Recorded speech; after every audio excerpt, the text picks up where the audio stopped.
You name it, then you come out with a unique name. There was nothing that was named like a chair. So you found out that name for that object and you said this is chair. Therefore a chair is chair because you name it. because there was no chair and because it's not chair. When they say it, they mean the structure. And reality is beyond the structure, post structure. Okay. अब it wants to stop the faculty of imagination जब आप name कर देते हैं. The moment you named it,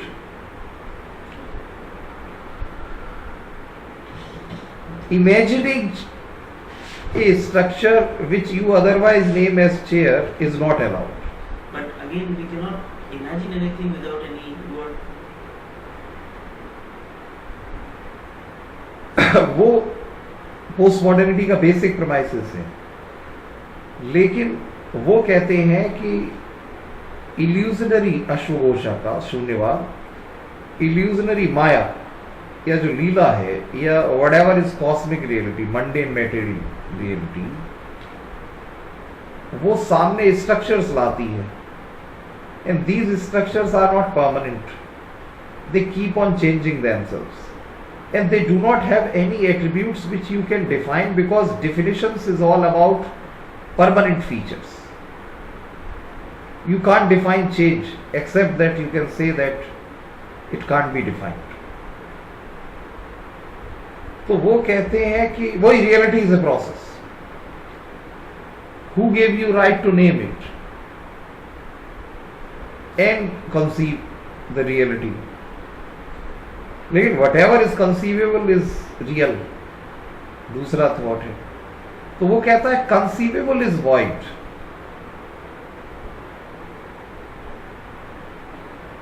Everything other than the शून्य you conceive is unreal.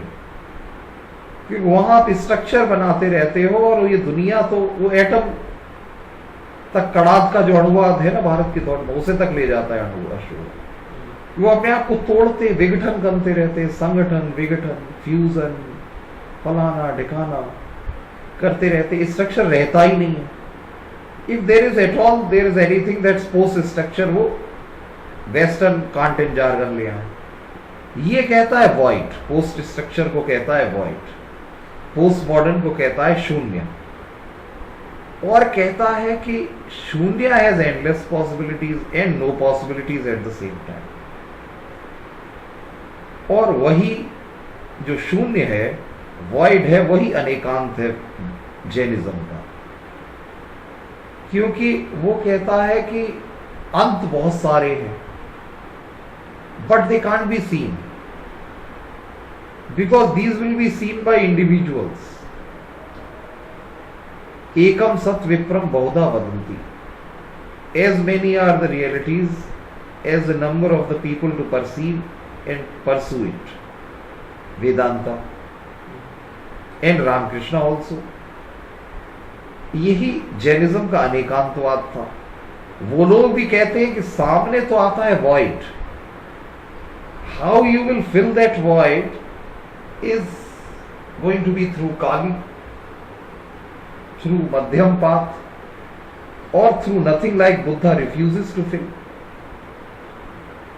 But Buddha allowed Ananda his disciple, जब उसने कहा कि मैं तंत्रा को इन्वोक करूंगा, प्रकृति और पुरुष और शक्ति को इन्वोक करूंगा, तो वो चुप रहे. चुप रहने को माना गया एक्सेप्टेंस.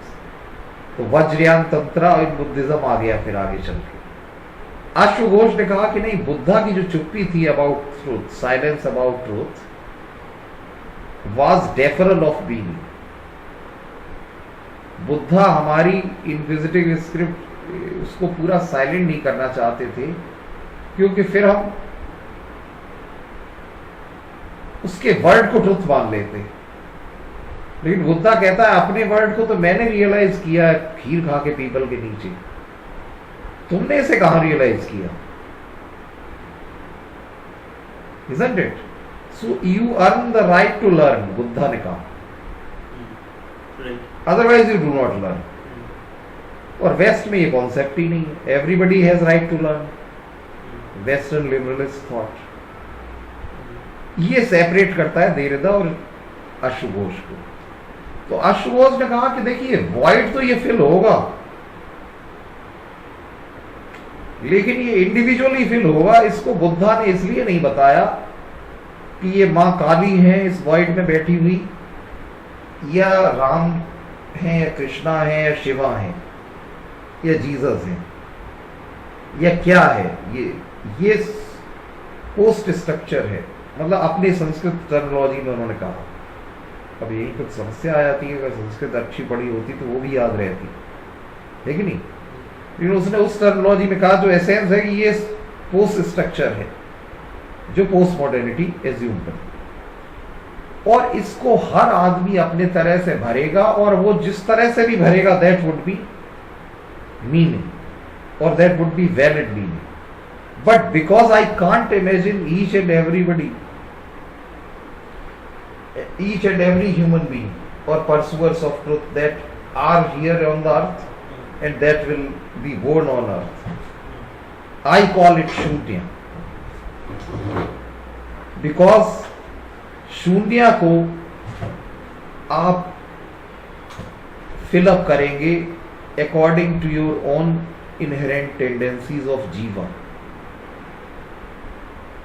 एंड वहां पे अश्वघोष ने छोड़ दिया था जो गीता ने फिर कहा है कि जीवा हैज बीन नर्चर्ड थ्रू कार्मिक इवोल्यूशन थ्रू मैनी बर्थ्स।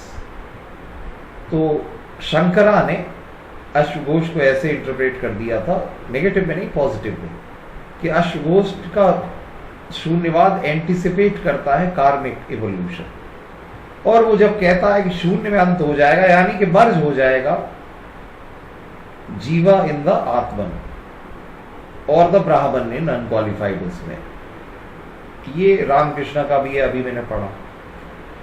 लेकिन क्वालिफाइड नॉन ड्वेलिज्म या जो ये अपना विशिष्टाद्वैत था रामानुजन का, और इवन भगवान चैतन्य वगैरह लोगों ने, इन्होंने इस पे प्रश्न चिन्ह लगा दिया। इन्होंने कहा स्ट्रक्चर तो है, पोस्ट स्ट्रक्चर नहीं है, स्ट्रक्चर ही है, लेकिन वो स्ट्रक्चर हम रियलाइज करते हैं, वो structure we do not know as meaning, we know that as reality. Meaning और रियलिटी में डिफरेंस है क्वालिफाइड नॉन ड्युअलिज्म में, मीनिंग और रियलिटी में, एंड रियलिटी। जबकि पोस्ट मॉडर्निटी में और बुद्धिज्म में और उपनिषदा में, दोनों में कोई सिनोनिम है। पोस्ट मॉडर्निटी, बुद्धिज्म, उपनिषदा में मीनिंग, ट्रुथ, रियलिटी, गॉड, ये 4 सिनोनिम है। क्वालिफाइड नॉन ड्युअलिज्म ने या विशिष्टाद्वैत ने या सगुण भक्ति ने कहा कि नहीं, जो reality is structure but its meaning is not comprehensible, rather it's realisable. दर्शन होंगे लेकिन ज्ञान नहीं होगा, तभी तो ट्रांस और नाच और गाना और वो समाधि। तो जो कॉन्सेप्ट ऑफ एनलाइटनमेंट वो दर्शन था, प्रागट्य होगा, संस्कृत टर्म इज प्रागट्य, ट्रुथ का प्रागट्य होगा, लेकिन मीनिंग नहीं आएगा कि बॉडी ऑफ नॉलेज की तरह। It's not another knowledge term, rather knowledge ends and it begins. तो क्वालिफाइड नॉन डुअलिटी ने कहा कि मीनिंग और ट्रुथ या रियलिटी ये डिफरेंट चीजें हैं, और जो रियलिटी है वो रियलाइजेबल है, कॉम्प्रिहेंसिबल नहीं है। but it can be seen, but can't be defined, because no one else is likely to see So, it that way until follows the same way. okay, sir. Now, the problem is it this qualified non-dualism Vedanath? वो द्वैतवाद है, बस उसे qualified non dualism भी कहते हैं. दो stream है उसमें, जैसे बेसिकली सूरदास वगैरह द्वैतवाद हो गया. हाँ, रामानुजन का जो सदर्न इंडियन चैप्टर था वो क्वालिफाइड नॉन डुअलिज्म है. और श्री चैतन्य ये दोनों का एक ब्रिज कर दे इस तरह से कि when the moon is there in the sky, वो qualified non dualism Shri Chaitanya का. उन्होंने सूरदास वगैरह इनको नहीं फॉलो किया था. अभिगत गति कछ कहत ना आवे और कृष्ण का सखा भाव था. उनकी भक्ति में भी दोनों था, पार जाने का भी था और विद इन एंड बियॉन्ड. चैतन्य वो क्वालिफाइड था. क्वालिफाइड का मतलब कि स्ट्रक्चर है, लेकिन स्ट्रक्चर सबका अलग है. और अश्वघोषा के इंटरप्रेटर्स ने ये कह दिया इनको चैलेंज, अरे भाई जब तो सबका अलग अलग है तो फिर अश्वघोषा की बात अलग थी कि there is only void which you would like to fill your own way. तुम जीसस से भर दोगे, ये कर दोगे, वो कर दोगे. In fact that's a void, and governing principle leaves it very diplomatically, like Shunya, because it allows all possibilities and perhaps no possibility in conceivable terms, but realizable terms. The path is spiritual, or there is a knowledge की बात करता है, meaning की करता है. तो meaning नहीं है, तो डेथ ऑफ मीनिंग वो ये लोग भी कहते हैं. रियलिटी इज, मीनिंग नहीं है. You can't understand in knowledge terms. तो देयर इज नो मीनिंग, ही तो हमारे थॉट ने डिक्लेयर कर दिया. और वो बुद्धिज्म की यही नहीं, टिबेटन बुद्धिज्म पढ़ लो, उसमें भी अल्टीमेटली जो तंत्र है उसमें भी प्रकृति और पुरुष when they meet a void is created, and वो उस एनर्जी पे डिपेंड करेगा परसुअर की कि वो वॉइड कैसे भरेगा, वो भी वहीं जाता है. तो शून्यवाद is about possibility and impossibility of realising truth है. और यही रामकृष्ण कहते थे कि उसके लिए तो फिर यू गो बियॉन्ड, अदरवाइज कोई नहीं कर सकता, वो कहते थे, है ना. तो एक तो ये हो गया. और दूसरा शून्यवाद का ये है जो डेफरल ऑफ मीनिंग, वो तो कहते थे है ही नहीं मीनिंग, वो तो डेफरल एफरल मीनिंग. वो ये सिर्फ कहते थे कि आप इंडिविजुअली यू विल कॉन्सीव. वेस्ट ने तो फोर्स भी किया यूनिवर्सल मीनिंग, हमारे यहां तो फोर्स भी नहीं किया. उन्होंने कह ही दिया था कि इंडिविजुअली यू विल परसीव, है ना, and therefore there is no meaning. Talk about artha, that's knowledge, and that's enshrined in knowledge term is all nonsense. In existential term, वो लोग शब्द अर्थ की बात नहीं कर रहे थे, टेक्सचुअल. इन एग्जिस्टेंशियल टर्म, यही उपनिषदिक थॉट था. यहाँ existential in which sense? In the sense of the Western existentialist No. technique से, अगर दोनों में अर्थ की दोनों में डिफरेंस की बात करें, existential knowledge western and east, basic की डिफरेंस दोनों में जो है वो ये है कि वो कहता है कि reality is there, truth is there, meaning is not. वो कहते हैं meaning truth God nothing is there. एक number 2, because there is God there are ways. वो कहता है it's chaos, lawlessness of meaning, deferral of meaning. ये कहते हैं what deferral, there is no meaning and therefore there is every meaning. The thing is meaning is not in conceivable terms, in knowledge terms, isn't it? Meaning is there in realizable terms. Sir याद आ गया मुझे, रामकृष्ण एक जगह कहते हैं क्यों মনে করে এই दुनिया धोखा टाटी, और वो मानते हैं माया है। এই दुनिया मौजार कुटी, আমি খাই দাই আর মজা লুটি। ठीक है, मतलब ये दुनिया जो है ये पूरा धोखा का चीज है। और टाटी मतलब होता है कि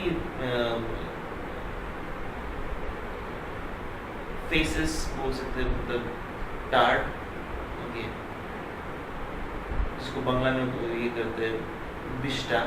हाँ ठीक है, तो किसी को वर्थलेस। वर्थलेस। और मुझे लगता है दिस इज बहुत मजे की जगह है, मैं तो खाता पीता हूँ, मजे में रहता हूँ। So true existentialism. तो वेस्ट तो दोनों में से एक को भी नहीं कहता। विवेक रामकृष्ण स्वामी जी बात कर रहे थे क्वालिफाइड नॉन डुअलिज्म। वो भी कहते थे कि माँ काली के व्हील के पार you anticipate, you see a reality behind the wheel, but you prefer being, because you don't want to be startled and be in a void. You better would like to perceive, comprehend and talk to your God. So I prefer remaining there, very much there, where just a yard away, beyond the veil, I can see the translucent, through the translucent medium, the God, the governing principle, enshrined in the very image of the goddess otherwise, but otherwise visible beyond her also. As if she is the precondition to reach there. तो सगुणा को precondition to reach माना गया।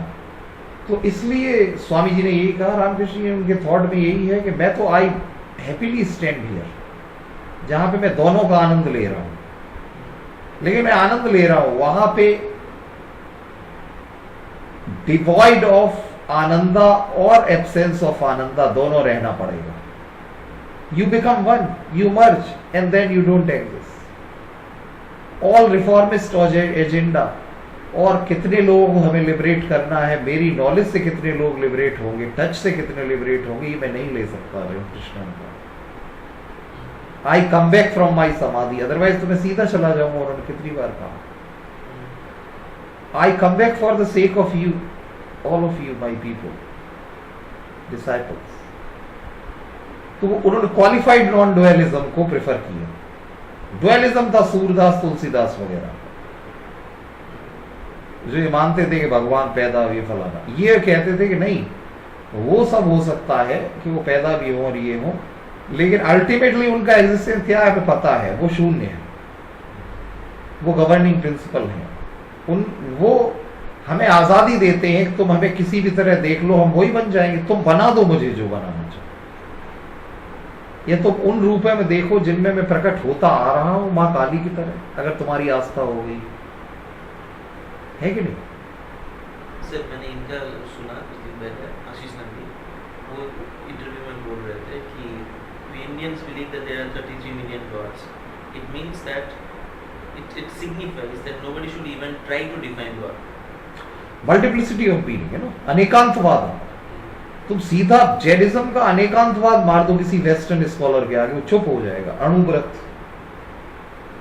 अभी मैं तुम्हें अणुव्रत बता रहा हूं, और ये तुम मंगाओ उसमें इनके चौखंबा ओरिएंटालिया, स्पेलिंग कैसे इसका? चौखंबा, चौखंबा ओरिएंटालिया बनारस, गूगल करोगे एकदम आ जाएगा सारा ओरिएंटल थॉट। चौखंबा, CHAUKH,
तो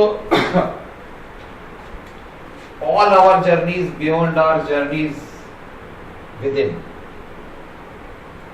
वो जो नोशन था जे कृष्णमूर्ति का, जिद्दू कृष्णमूर्ति का, नहीं समझ सकता। ये जे कृष्णमूर्ति का थॉट तो मगा वहां देखो इसे, जो synthesis of the western and eastern thought पढ़ना चाहो और तुम्हारा अगर इंटरेस्ट ये हो जाए कि कौन है जो दोनों को एक यूनिफाइड होल में देखता था, एक अकेला ही है भारत में बस, नहीं तो सारे या तो इधर हैं this side of the fence और दैट, जे कृष्णमूर्ति अकेला है। सबसे पहले तो उसका इस concept of experiential learning and unlearning, rather वो एक्सपीरियंशियल अनलर्निंग ही है।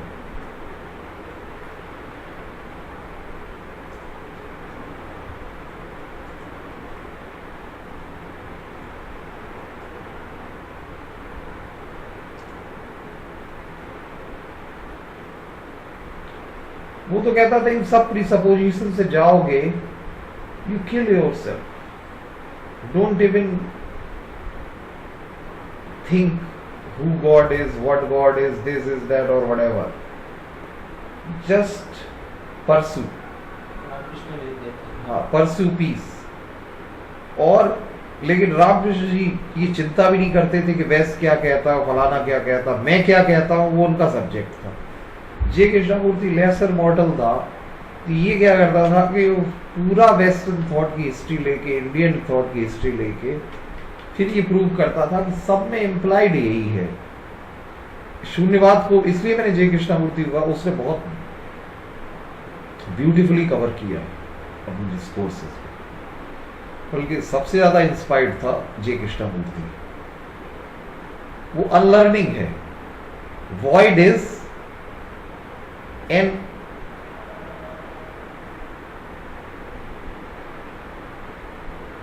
you know Denial to learn. no not denial,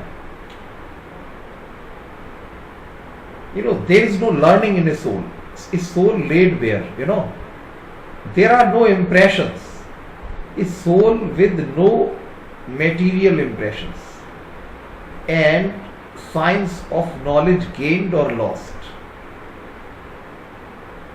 memory भी घोस्ट है, कृष्णमूर्ति कहता था कि तुम क्या हेट करते हो, तुमने क्या छोड़ दिया, अगर ये भी याद रहा तो यू कांट रियलाइज। एनिमी भी याद रहता है तुम्हें तो भी यू डोंट रीच। तो वो जो कॉन्सेप्शन वो बताता, उसके संस्कृत टर्म्स हैं, अशुघोषा ने यूज किए हैं। वॉइड को फर्दर उसने करीब 1000 सिनोनिम में डिफाइन किया, तो याद करना बड़ा मुश्किल, लेकिन उसका यही अर्थ है वो जो रामकृष्ण जी कहते हैं कि यार कैसे बता दूं कि तुम्हारा पाथ क्या होगा। नरेंद्र जी का पाथ था काली, और वो स्वामी त्रिगुणातीत थे, और ये थे, बहुत से लोग थे जो उधर चले गए, इधर चले गए, कुछ ने समाधि लिया, कुछ ऐसे भी डिसाइपल्स थे जिन्हें कुछ और तरफ जाना था, कुछ लोग क्राइस्ट की भक्ति पे थे पर उन्हें आशीर्वाद था रामकृष्ण का। तो इसलिए ये लोग जानबूझ के इनकी जो स्पिरिचुअल पॉलिटिक्स थी वो बहुत ही ट्रांसपेरेंट थी, वो उसमें ब्लेमिश नहीं आने देना चाहते थे। हालांकि नाम कुछ भी दे दो, क्वालिफाइड नॉन डुअलिज्म और नॉन डुअलिटी ऑफ शंकरा, दोनों में कोई फर्क नहीं है, सिवाय इसके कि शंकरा ने ये कहा था कि आई allow but don't pursue structure, I could cross it successfully without even imagining it or falling a beneficiary or victim to it, in terms में कहा। But there may be some who enjoy the company of a structure because it is beyond the constituents of human imagination, है ना। तो God realization in manifest terms is what always presupposes ultimate realization of the governing principle in non-dualistic terms, उस पर्दे के पीछे ही तो ईश्वर है, और वो पर्दे के इस तरफ खड़ा है फॉर्म में, उधर खड़ा है फॉर्मलेस, और वो तुम्हें कहता है चलो हमारे साथ। तुम कहते हो कभी कुछ काम करने हैं, कुछ शिष्य हैं, कभी तुम कहते हो अभी शिकागो जाना है। Isn't it? Many people say different things, जे कृष्णामूर्ति ने कहा। और वो देवी कहती है तब तक हम तुम्हारे साथ स्ट्रक्चर के तौर पे खड़े, क्योंकि तुम्हें सहारा चाहिए इस दुनिया में। जब तुम घबरा जाओगे या तुम्हें लगेगा कि वेयर इज माई इंस्पिरेशन, तो मैं दर्शन दूंगी। जीसस कहता मैं दर्शन दूंगा, अल्लाह कहता मैं दर्शन दूंगा, है ना। अदरवाइज मैं तुम्हें जो दर्शन दे रहा हूं, that's not what lies beyond me. I come from there for your sake, for the sake of your love. I become one with your imagination, that's all. और वो जो कहते हैं ना कि वो भक्त का गुलाम हो जाता है भगवान, जो रामकृष्ण कहते थे, क्यों नहीं आएंगे, हम रोएंगे चिल्लाएंगे, लाइक ए मदर शी। वो श्री कृष्णमूर्ति वही सोक्रेटिस के थॉट पे भी था, हालांकि वो भगवान वगैरह नहीं, लेकिन वो ये कहता था, कन्फ्यूशियस थॉट, नॉट सो, वो यही कहता था कि जो हमारा अपना क्रेविंग है, ईर्निंग कहता था चाइनीज वर्ड, जो मैंडरिन, वो कहता है कि एवरी ईर्निंग, हर पुकार, every call presupposes a comer, without which it will not spring up from your soul. There is always a comer to the call. Forget about God, Confucius कहता था। अगर मन से तुम्हें एक तस्वीर एकदम आ गई कोई महिला या पुरुष की, और तुमने कहा कि यही मैं मतलब मेरे पास आए, मैं चाहता हूं, तो वो होगा। तो एवरी कॉल प्रीसपोजेस ए कमर, है ना। तो वो जो मैंडरिन में कहावत है, कन्फ्यूशियस थॉट की जान है, उसको ले जाता है वो स्पिरिचुअल हाइट तक। हालांकि वो स्पिरिचुअलिटी को ही निगेट करता है, एथिस्ट है, लेकिन उसके जो post modernist version of Chinese thought है, उसमें कहा गया कि नहीं, उसमें भी धर्म था, क्योंकि वो यही कह रहा था कि हाँ बुला लो अल्टीमेट को, क्योंकि there is a cover, I mean ultimate call will produce the ultimate comer, as the mundane and material calls will always produce the material comers. जो ह्यूमन टेलीपैथी कहते हैं ना, सिक्स सेंस, कि मैंने सोचा यार उन तक मैं ये कन्वे कर दूं कि यार मैं आपको मिस कर रहा हूं, उसने फोन किया, अरे यार हमने भी यही सोचा कि भाई तुम जग तो नहीं रहे, तो मुझे याद तो नहीं कर रहे, ऐसा खूब होता। या मैं रात में बीमार था, तुम्हें मुझे लगा कहीं तुम बीमार ना हो, इसको और आगे ले जाता है। If material calls produce material covers, है ना, then ultimate calls will produce ultimate covers. मतलब सच्चा सा सीधा सा सारांश कन्फ्यूशियस थॉट। पर वो ये निगेट करता था, वो ये कहता था कि इसका मतलब है कि भगवान वगैरह की सर्च में क्यों जाओ, हर बात में ही कॉल करो। वो तो ये कहता, यहां तक कहता था कि मुझे नहाने जाना है तो नदी में जाऊं कि तालाब में जाऊं कि टैंक में जाऊं, इस पे भी कॉल करो, मेडिटेट करो। यानी वो गांधी जी कहते हैं तुम्हारी अंतरात्मा की आवाज ही सबसे बड़ी। तो जे कृष्णमूर्ति ने उनका भी क्रिटिक बना डाला, उन्होंने कहा वो नॉन डुअलिस्टिक वेदांता ही था, कन्फ्यूशियस था। रजनीश ने तो ताओइज्म जापान का था, और वो बुद्धिस्ट वर्जन ही था, अपने यहां से गया था, जो तथागत स्टोरीज, उसमें भी cycle of Karma, accumulated Karma, और वो हाइकू फिलॉसफी जो पूरी थी, अगर पढ़ो, जे कृष्णमूर्ति ने कवर की। इसलिए बेसिकली अगर तुम ये देखोगे पूरे इंडियन एग्जिस्टेंशियल थॉट जो हम कहते हैं अपने कंटेक्स्ट, उसमें एक चीज तो पहले क्लियर है कि तुम ये समझ जाओगे कि ultimately all of them are somehow saying the same things, लेकिन उनकी ब्यूटी ये है कि as these were so different people in their material, bodily and intellectual and spiritual makeups, they could coin their existential language in such unique ways that every way seems to be so very convincing. जिन दिनों तुम आशुघोषा को पढ़ रहे होगे Indian philosophy Chaukhamba treaties में कहीं भी, या कभी तुम अनेकांतवाद या जैनिज्म शुरू कर दोगे, तो फॉर ए मोमेंट तुम अब अरिजित भूल जाओगे।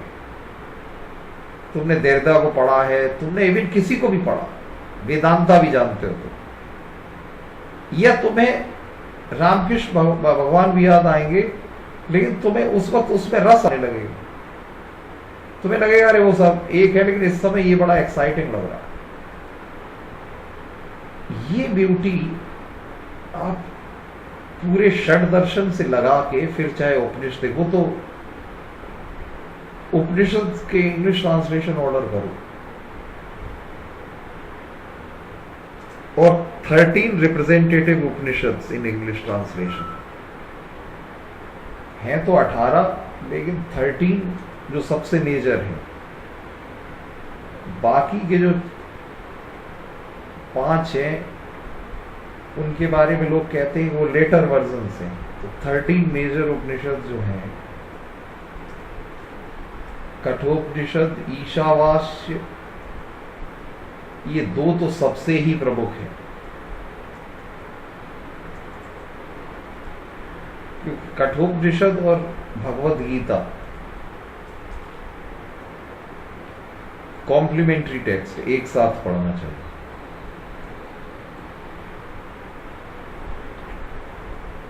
अच्छा, recycle of worth, theory of evolution, Garuda Purana, Freud और जंग को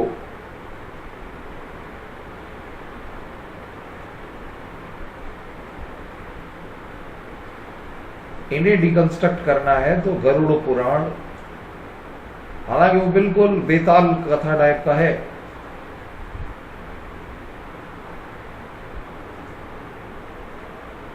transmigration of soul and everything, है ना। दश महाविद्या की चौखंबा ओरिएंटालिया में theory of evolution, recreation and sustenance of humanity, ये सब है। क्या बता रहे थे आगे? क्रिश्चियनिटी, इस्लाम, ये तो सर एकदम से रीबर्थ को नकार देते हैं। नहीं, ये थ्योरेटिकल फ्रेमवर्क में नहीं कहते, लेकिन इन्होंने ये कई बार कहा है कि डूम्सडे पे तुम आज ही हमने बदले कपड़े, आज ही हम नहाए हुए हैं, है ना, उठ खड़े होगे तुम्हारा अकाउंट होगा। लेस्ट ही विल चाइल्ड बिल्डर कहता है ऑन हिज ब्लाइंडनेस, है ना, अकाउंट देना पड़ेगा। लेकिन उसके बाद में फिर से नया से साइकिल चालू होगा कि नहीं, उसका कोई आवाज नहीं आता है। अब ये लोग इसके बारे में डिनाइल में हैं, ये कहते हैं कि फिर एक जीवन शुरू होगा, और ये कहते हैं वो रिकॉग्नाइजेबल होगा, यही से शुरू होगा। हमारे यहाँ कहते हैं कि इसके बारे में विस्मृति है, मेटीरियल सेल्फ के बारे में सिर्फ संस्कार याद रह जाते हैं, और वो भी not as memory but as lifestyle. कि घर वाले कहते हैं कि यार ये 2 लड़के पैदा हुए, इसमें ये अरिजित 2 साल का था तभी भगवान की मूर्ति की तरफ फूल चढ़ाने लगा, किताब उठा लाया, कोई रिलीजन की चित्र देखने लगा भगवान की, और ये दूसरा वाला लड़का है, ये क्या करता है, चिड़ियों को मारता है, कुछ भी करता है, ऊधमबाजी। ये होता है संस्कार। अपने यहाँ कहा गया है कि मेटीरियल मेमोरी के तौर पे भी नहीं, जीवन अगर कंटिन्यू करता है हमारे यहाँ तो नेक्स्ट बर्थ में accumulated attributes of character through so many births. और कुछ जो जातिश्वर होते हैं उनको तो याद भी रहता है। और कई लोग जो हैं जिनको भगवान का वो होता है कि वो भूल नहीं पाए, और वो उन्हें याद रहता है शॉर्ट टर्म और भूल जाते हैं। लेकिन बेसिक फीचर ये है कि you will not remember the material reality, rather you will continue in A progression whatever accumulated Karma.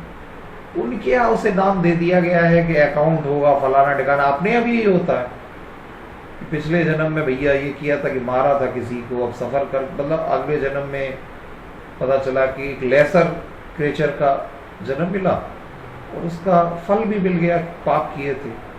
उनके यहाँ उन्होंने कह दिया भगवान आके फैसला करेंगे। अपने यहाँ ये भगवान ने कर ही दिया कि जाओ बेटा ये हो।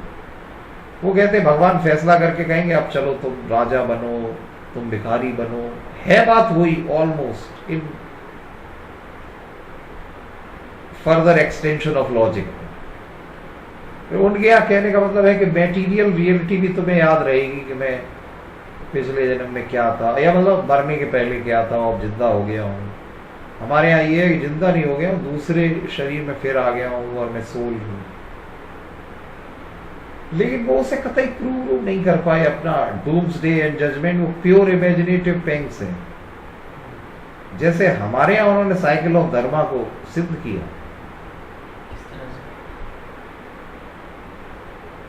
उन्होंने उसी समय ये प्रूव कर दिया था। जैसे एक तो ओरल ट्रेडिशन में कि वो प्रूव कर देते थे कि ये व्यक्ति अब यहाँ पैदा होने वाला, और वो पैदा होता था और वो उसके संस्कार डिफाइन कर देते थे कि ये बालक ऐसा होने वाला है, वैसा होने वाला है, क्योंकि वो था, वो बहेलिया था या उसने उसे मारा था, ये फलाना था। तो अपनी ओरल ट्रेडिशन में ये माना जाता था कि लोग ये नॉलेज भी रखते थे कि इस व्यक्ति का आज जो वध हो गया, इसे किसी ने मार दिया, अब ये कहाँ पैदा हुआ, ये भी उन्हें पता रहता था। हाँ, इस तरह की हिस्टोरियोग्राफी में उसे प्रूव करना मुश्किल है कि वो ये नॉलेज रखते थे, लेकिन उन्होंने हमेशा कहा कि हम ये नॉलेज रखते हैं। हमेशा कहा। सारे ऋषि मुनि सीयर्स जो थे, सीयर्स ऑफ रियलिटी, वो सीयर्स ऑफ मेटीरियल रियलिटी नहीं, reality beyond climbs and times and material barriers. तो बियॉन्ड टाइम्स मतलब ये था कि आने वाले युगों तक का रियलिटी देख के रखते थे, और पिछले युगों में क्या हुआ वो तक देख के रखते थे। इसलिए कहा जाता है कि ऋषि दुर्वासा हनुमान जी को पकड़ रहे थे कि वहां होंगे, भाई इनका संकट सॉल्व करो पांडवों का। उन्हें मालूम था कि वो हैं, उन्हें सब पता रहता था, पिछला भी आगे का भी पता रहता है ना। तो फोरवॉर्न कर दिया था कि अपने पांडवों से कि भाई हम तो नहीं होंगे, लेकिन याद रखना तुम्हारे पुत्र पैदा होंगे, वो सर्प जाति से संकट मोल ले लेंगे और वो पांडवों का पूरा जान का दुश्मन बन जाएगा सारा। वही हुआ, वो परीक्षित बना। यानी वो जानते थे कौन कहां पैदा होगा, क्या होगा।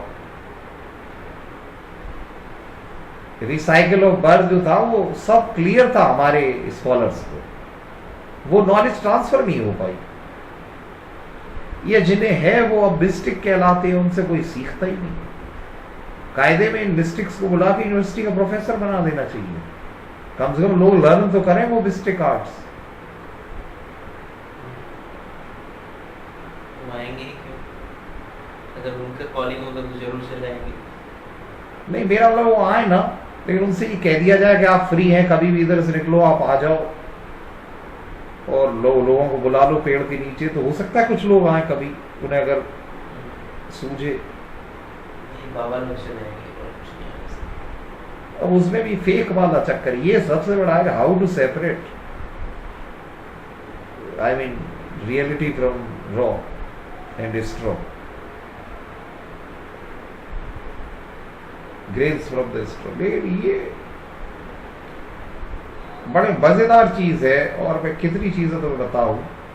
षड दर्शन में चारवाक का जो, अगर तुम एपिक्यूरियनिज्म पढ़ लो और जो मैकियावेली को पढ़ लो, इनका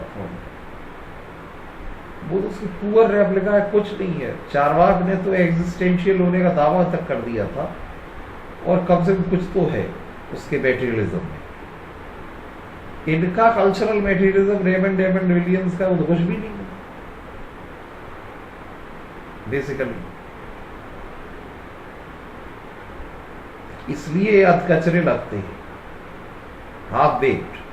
हाँ, इतनी क्रेडिट इन्हें जरूर देनी चाहिए कि हम भूल गए हैं सब कुछ, तो हम कुछ कर ही नहीं रहे। वो कम से कम, उनके पास कोई बैकग्राउंड ही नहीं है, दे हैव नो फाउंडेशन, फिर भी वो एक बिल्डिंग खड़ी कर देते हैं, यही क्या कम है यार, दे मस्ट बी कॉन्ग्रेचुलेटेड। हमारे पास फाउंडेशन है, हम उस पर एक ईंट भी नहीं रखते, वो वहीं की वहीं पड़ी हुई है। Even that we have lost to some extent. To some eyes, even those ruins of our foundation are not visible. वो तो भैया कुछ भी नहीं करते, वो शुरू से ही काम शुरू करते हैं। उनके पास न ईट है, न गारा है, न कुछ है, न रॉ है, no culture, no history, nothing. वो क्या जाने क्या होता है विजडम। वो फिर भी पूरा ट्राई करते हैं, खड़ा करते हैं अपना। और चूंकि सॉलिड फाउंडेशन है ही नहीं बेचारे, तो वो गलत हो जाते हैं। उनकी गलती नहीं, उनके पास ये हेरिटेज होता, फिर तुम देखते हो क्या बनाते इसका। बताओ, पूरा हटिया खड़ी कर देते। जो हम लोग डिस्कस कर रहे हैं वो सिर्फ ये उनका नहीं है अपना, it is all about other, इसलिए वो फाइट जारी रखते हैं। और दूसरा ये है कि रूटेडनेस, लोकेशन बड़ा मैटर करती है मेटा थ्योरी। कृष्ण जी ने, भगवान कृष्ण ने ये कहा था कि जब उसने, अर्जुन ने ये कहा, मैं तुम्हें ये बता रहा हूं कि क्यों सब लोग कन्विंस नहीं हो रहे हैं हमारा, जब हम लोग यहाँ कमरे में बैठ के कन्विंस हैं कि हमारा थॉट इतना प्रभावी है, तो ये वेस्ट के लोग क्यों टाइम लेते हैं? इन्हें तो एकदम 2 मिनट में कन्वर्ट हो जाना चाहिए। गीता में भगवान कृष्ण से अर्जुन ने पूछा था कि मैं आपके ही समय में देख रहा हूं, आप तो विराट हैं। नहीं, वो मुंह खोला, सारा विश्व नजर आया दांतों के नीचे, पूरी पृथ्वी लटकी हुई थी अंदर जीभ के नीचे। अर्जुन का मुंह फट गया, सारे लोग व्रत पड़े हुए हैं, विष भी फलाने डिगाने, उन्होंने कहा इन्हें क्या, ये तो पहले ही मरे हुए पड़े, इनको रस मदा करो, है ना। इनफैक्ट वो जो परफॉर्मेटिव कल्चर का कॉन्सेप्ट भाभा का है, वो कृष्णा ने यही कहा था, performance, reality is just performance. कौन किसको मार देगा, कौन किसे मैं यूज करूंगा, जिंदा करने में, मारने में, मैं डिसाइड कर रहा हूं। तुम सब परफॉर्म करते हो, तुम्हारा काम लाइफ को, कल्चर को, सोसाइटी को परफॉर्म करते जाना है।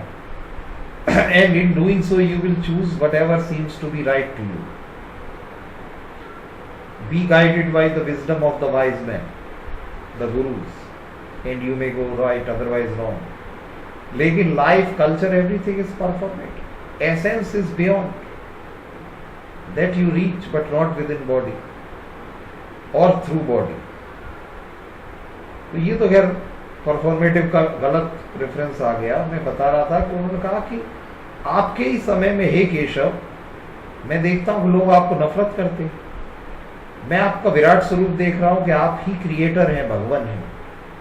और मैंने ऐसे भी लोग देखे हैं जो आपको गाली देते हैं, आपसे लड़ते हैं। क्या उन्हें ये भी नहीं कि वो अपने भगवान को पहचान लें, ट्रुथ को पहचान लें कि सामने खड़ा है? तो कृष्णा मुस्कुराए, उन्होंने कहा, मैं, आई और द रियलिटी और द अल्टीमेट ट्रुथ इज देश, काल, और वो तीसरा क्या है, Trinity.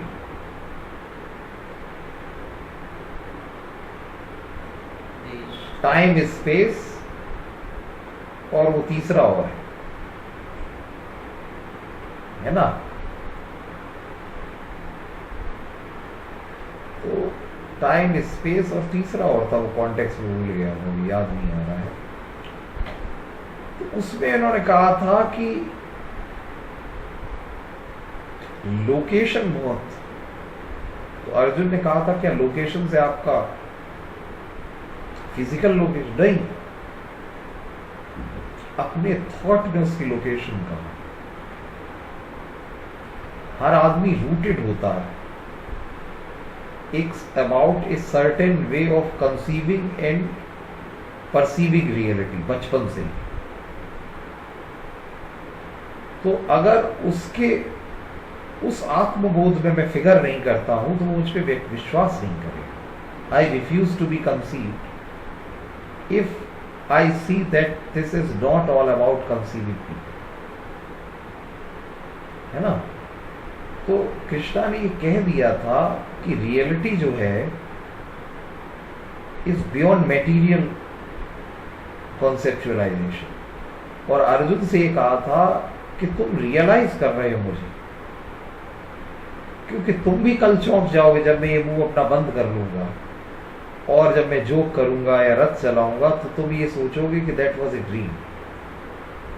This confusion will always remain, because तुम लोकेटेड हो, तुम्हारा थॉट मैटर में लोकेटेड है and you are not at fault because you are human being. तो मैटीरियलिज्म में रूटेड लोग जो है may not go upward till accumulated karma of previous birth allows. तो उनके यहां भी जिनका एक्युमुलेटेड कर्मा था वो भागे भागे चले आए, यानी बेसेंट, भगनी, निवेदिता। होता है कि नहीं?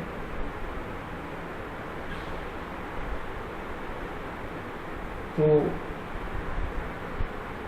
गांधी जी की भी शिष्याएं थी। ये तो मतलब tradition goes on, we never know कि वो सत्य है क्या है कैसा क्या है, लेकिन अपनी ट्रेडिशन में ऐसी गवाही रही है।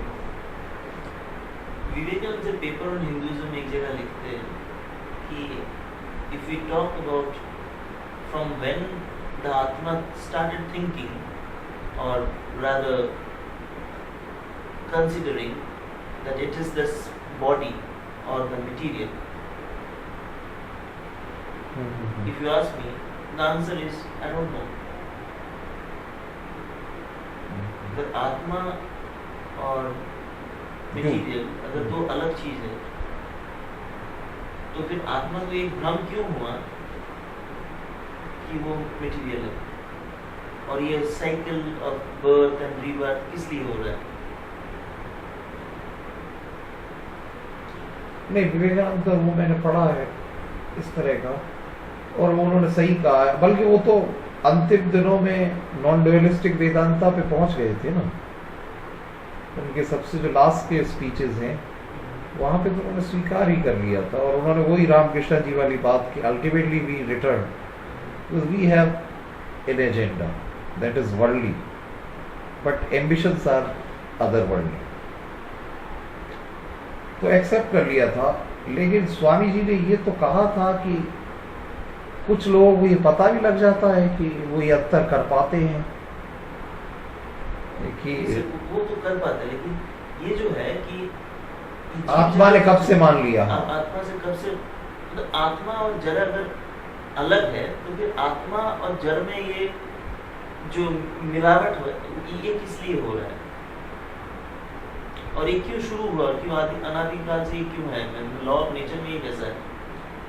हाँ, रामकृष्ण जी के थॉट में इसका जवाब है, और इसका जवाब अश्वघोषा में है। अश्वघोषा ये कहते हैं कि क्रिएशन जो भी है, चाहे वो बॉडीली रियलिटी हो, फिजिकल रियलिटी हो, व्हाटएवर यूनिवर्स, जो भी कॉस्मोस है,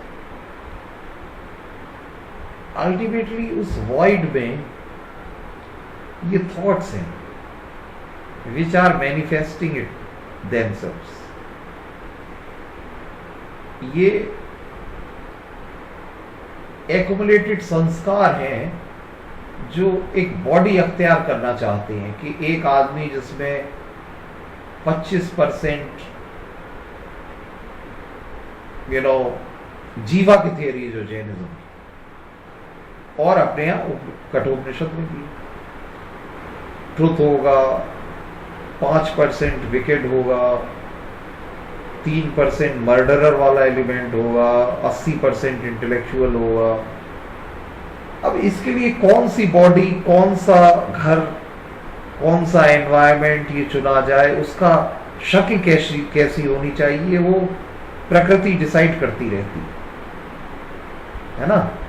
वो दो शक्तियां प्रकृति और पुरुष हैं, या वो जो एलिमेंट है, तो that side of governing principle which produces cosmos in various lights, तो कहते चलो ये गाइस दे दो, है ना। जैसे तुमने कर्म फल है, उसमें ये शरीर, ये हाइट, ये आंखें,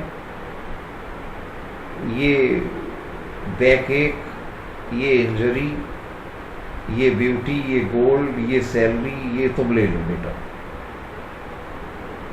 क्योंकि तुम्हारे संस्कार इतना ही डिजर्व करते थे और उसके लिए हमने बॉडी बना दी।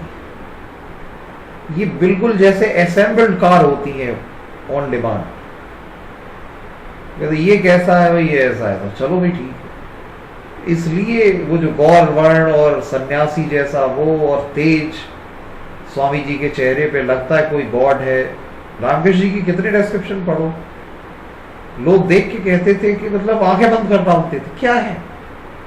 अरे भाई, उनके एक्युमुलेटेड कर्मा या संचित कर्मा इस धर्म के थे कि एकदम से भगवान ने कहा कि तुम तो ये डिजर्व करते हो,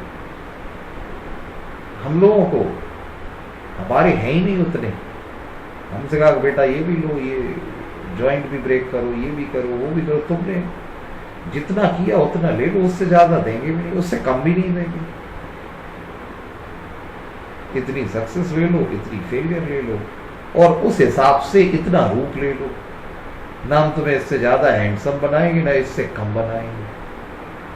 अब मैं क्यों बिल्कुल अगली नहीं हूं, या क्यों मैं बिल्कुल ही वैसा नहीं हूं जैसा मैं नहीं हूं, can be understood with in this theory जीवा की,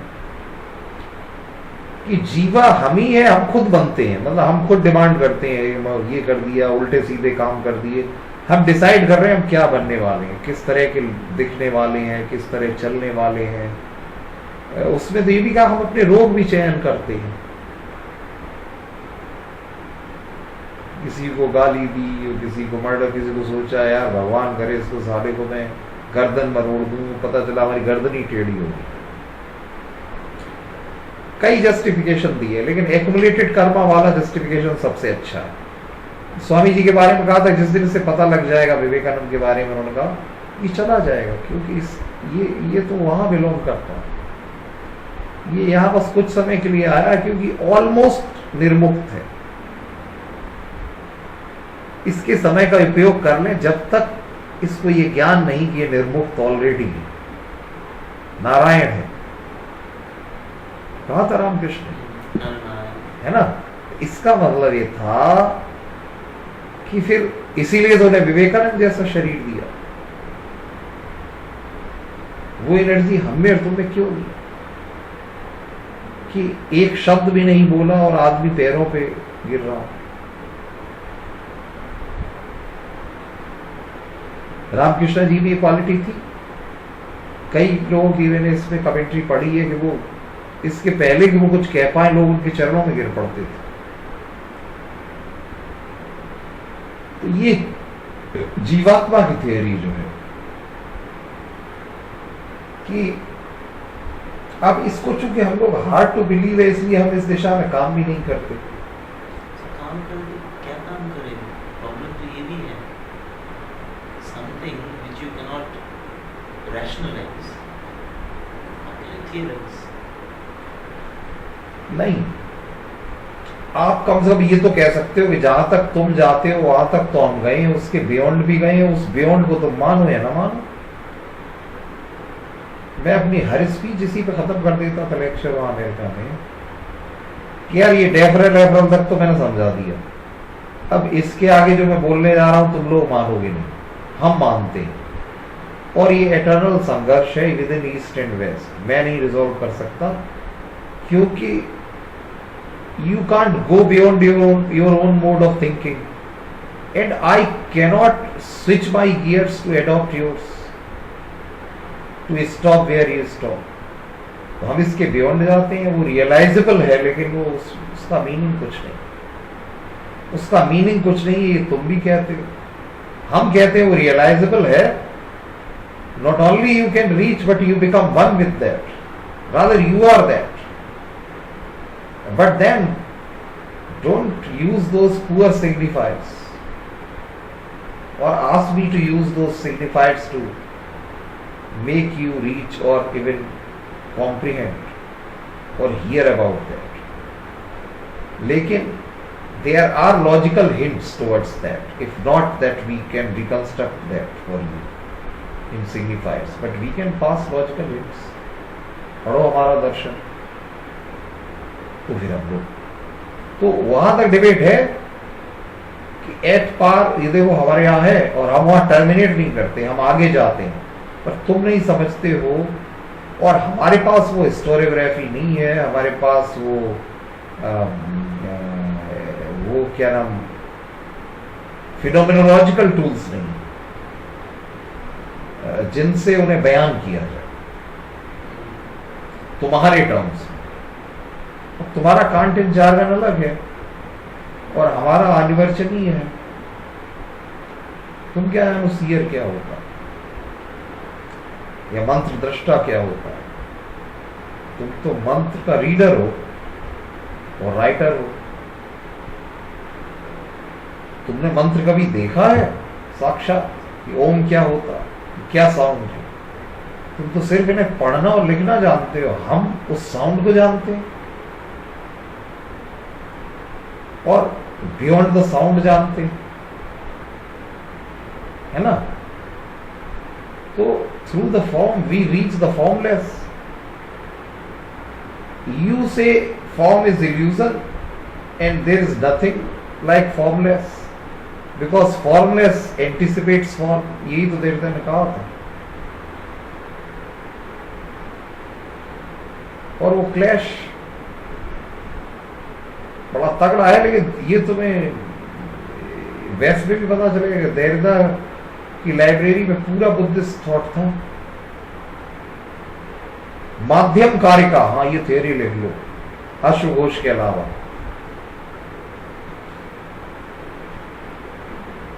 माध्यम कारिका थ्योरी ऑफ बुद्धिज्म.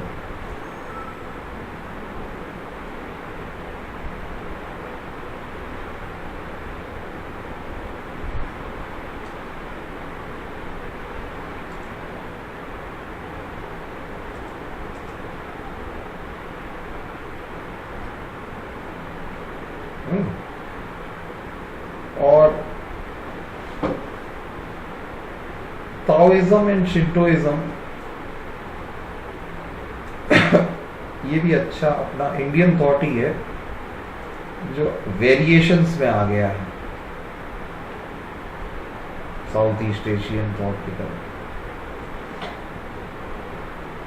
ये सब है. और फिर मीमांसा एंड योगा है ना, इनका तो खैर अलग ही महत्व है योगा. हालांकि non dualistic and qualified non dualism ने उसे सिर्फ प्रिलिमिनरी स्टेज माना इल्यूमिनेशन की, योगा को. वो स्टेज थी बॉडी की जो कुंडलिनी जागृत होके आप पहली बार रियलाइज कर सकते हो कि you can leave the body beyond and you can undertake a journey. लेकिन वो जर्नी कहां पहुंचती है, that's not there in yoga. तो योग मीमांसा कपिल का जो है, कपिल इज द फिलोसफर. लेकिन उसमें इंक्लूड्स हटे होगा, तो उसे तुम पढ़ोगे तो ये तो पता लग जाता है कि बॉडी का इस्तेमाल ब्यूटीफुली कैसे करें. और स्वामी जी ने तो खैर सरल रूप में बता ही दिया था, लेकिन हाइटेंड फिलोसफिकल आयाम उसके हैं कमेंट्रीज में, जो कपिला की थ्योरी है, जो इंग्लिश ट्रांसलेशन में है, जो इनमें मिलेगा आपके बनारस के मोतीलाल बनारसीदास और चौखंबा और इंटरव्यू. और फिर भरत का नाट्यशास्त्र जो शिव के नटराज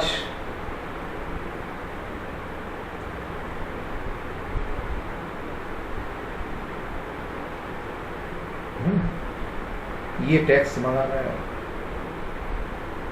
और वो तांडव एंड जो नटराज स्वरूप है उससे रसा उद्भूति, origin of all human emotions within the cosmic dance of Shiva, the Tandava.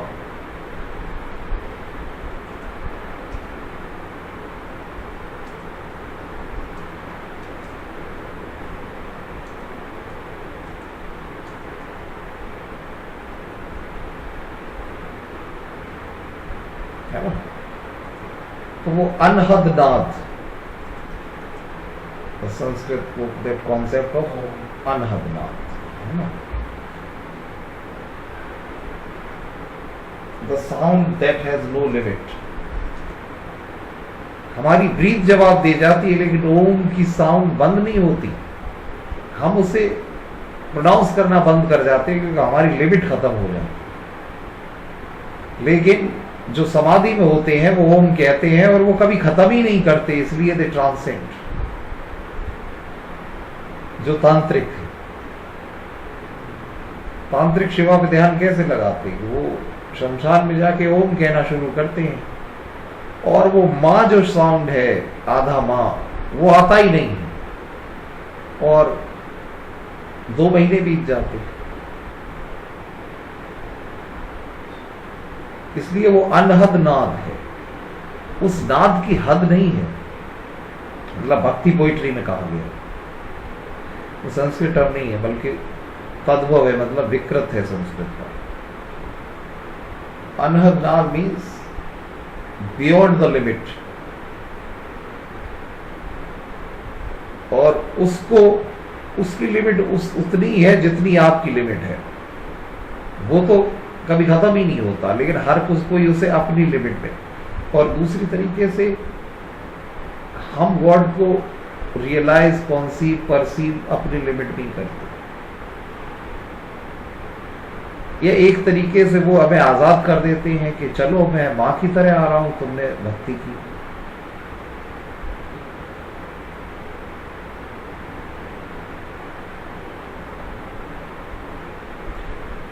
तो ईस्टर्न थॉट में इसलिए कपिल का योगा और हठ योगा, वो डिसिप्लिनिंग द कुंडलिनी, जो governing principle within the body, जो कहते हैं कस्तूरी क्रम कुंडल वसे मृग डूजे मन मान, ऐसे घट घट राम है दुनिया जाने मान। तो वो मोमेंट आता है योगा के थ्रू। लेकिन it unfolds the possibility, but it's not realization of possibility or not assurance of possibility. It unfolds the possibility, glimpses. जैसे कि अंगूठा लगाया विवेकानंद को और उन्हें लाइट ही लाइट दिखाई पड़ने लगी शुरू के दर्शन। उतना करता है योगा बस, उसके आगे नहीं। वो जो स्वामी जी करते थे या रामकृष्ण करते थे, बस हम लोग जो वर्षों योगा करके जो कुंडलिनी जागृत करते हैं, सुषुम्ना नाड़ी और सारा तंत्रा को, गुरु क्या करता है, एक अंगूठा लगा के एक बाएं पैर के वो उससे छू के ही जागृत कर देता है।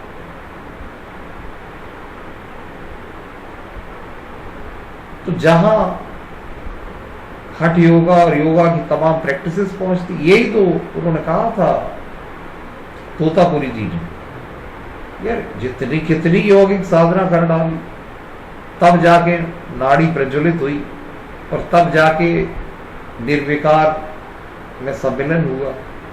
और कहाँ ये व्यक्ति है कि मैंने इसने साधना कराई और 5 मिनट के अंदर होमा पूरा हुआ और उन्होंने उस निर्विकार स्वरूप के भी दर्शन कर लिए थे, उस पंचवटी वाले उसमें तोतापुरी जी की प्रेजेंस। रिचुअल उन्होंने ही कराया था गुरु के रूप में। फिर ब्राह्मणी आई तो क्वालिफाइड ड्युअलिज्म, नॉन ड्युअलिज्म को प्रैक्टिस किया, वो भी पूरा किया। साइंस में उसमें है इधर हाँ, कवर किया है उसमें। क्योंकि मैंने रिलेटिव टर्म्स पढ़े हुए हैं, और तो वो जो अपनी साधारण भाषा में बोला गया है रामकृष्ण जी द्वारा, मैं उसे फॉर द गुड और bad contemporary can't and jargon के थ्रू उसे देख लेता हूं पढ़ते समय। इसलिए मेरी रीडिंग उसकी बड़ा वर्थवाइल है मेरे लिए, क्योंकि मेरा वो वाला ज्ञान कॉम्प्लीमेंट होता है, रादर वो फुलिश और वर्थलेस है जब तक इस तरह की कॉम्प्लीमेंट्री नॉलेज ना हो, है कि नहीं?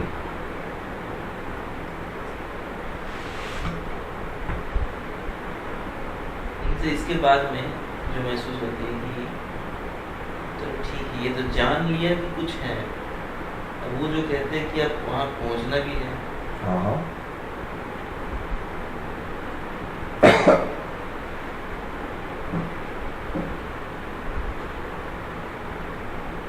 यही तो फायदा उठाया बेस्ट, वो अपने गेम में हमें खिलाता है। वो कहते उसके लिए आओ और पढ़ो रामकृष्ण। ये सेमिनार में नहीं पूरा होगा, एक कीनोट में या मेरे पेपर में या 100 पेज की मैं किताब लिख डालू, वहां तक पहुंचा देंगे हम तुम्हें कि इनको पढ़ने से पहले तुम क्या पढ़ो भारतीय दर्शन के बारे में, लेकिन फिर उन्हें पढ़ो और आत्मसात करो, फिर रहो आके, earn the right to learn. तो पागल थोड़े थे हजारों हिंदुस्तानी जो राजा होते हुए भी अपने बच्चे को भेज देते थे वहां गाय का गोबर उठाने के लिए। अब साला एजुकेशन खरीदता है आदमी यहाँ, कौन केयर करता है? लेकिन हमारे यहाँ ये था कि जो वेस्ट में कहता है हमें बता दो यार भगवान का पता कहाँ है, तुमने कुछ प्राइस पे किया है? हमारे यहाँ राजा विक्रमादित्य का लड़का भी वहां गोबर उठाता था पहले 25 साल की उम्र तक, और लकड़ी काट के लाता था, खेत में पानी भरता था, और तब कहीं जाके वो सियर और सेंट कभी खुश होते थे, फिर वो कुंडलिनी जागृत कर देते थे, इल्यूमिनेशन होता। जाओ बेटा अब परसू करो ट्रुथ को। तब तुम्हें मंत्र दृष्टा बनते थे तुम, उसके पहले जब तक कुंडलिनी जागृत नहीं है तो तुम कौन हो? मंत्रा रीडर और writer. Scholar has these limits. और मंत्र दृष्टा जब बनते थे तो वो था कि मंत्र को देख लिया, और वो बनने के लिए तुम्हारे अंदर काबिलियत कहां है साला? तुम you want to question me and you think you will reach, and I will make you reach.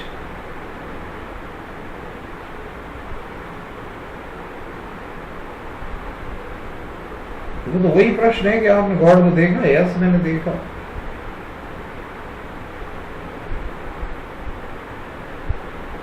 लेकिन उन्होंने कहा वही देख सकेगा जो वो ज्वाला पैदा करेगा, और सबको नहीं दिखा दिया उन्होंने, रामकृष्ण जी ने। तो वेस्ट का ये जो हम लोगों पे आरोपण है कि तुम हमें समझाओ, और वो भी हमारी वाली भाषा के गेम में, कि ये क्या है तुम्हारा आत्मन, ब्राह्मण, सोल, भगवान, ट्रुथ, रियलिटी, तो कहना हम तो इसे रियलाइज करते हैं, हम इसे, ये प्रगट ही होता है, मंत्र दृष्टा के सामने प्रगट होता है सत्य,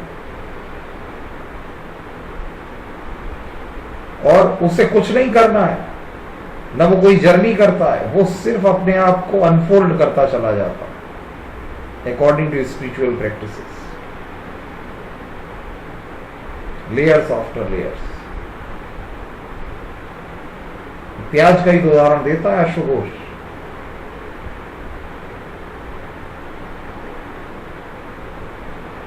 और वो देखता है कि घड़ा फूटा तो पानी अंदर भी था बाहर भी था, नदी के अंदर वही जो। तो ये जो क्वालिफाइड एंड नॉन डुअलिस्ट ये है अपना वेदांत, इसको वेस्ट ने समझा तो खूब है, उनके अंदर ये डिजायर ही नहीं है कि रिनंसिएशन की अर्जित, और जिनके अंदर है तो फिर तुम देखो कि वो सन्यासी बन के भारत में आ भी जाते, चाहे गलत हाथों में फंस जाए। तो रजनीश के में भी आ गए थे, और सभी के में आ जाते हैं जो भी भारतीय लुभा दे। तो ऐसा तो नहीं है कि असर नहीं होता, कन्विंस भी हो जाते हैं बहुत जल्दी।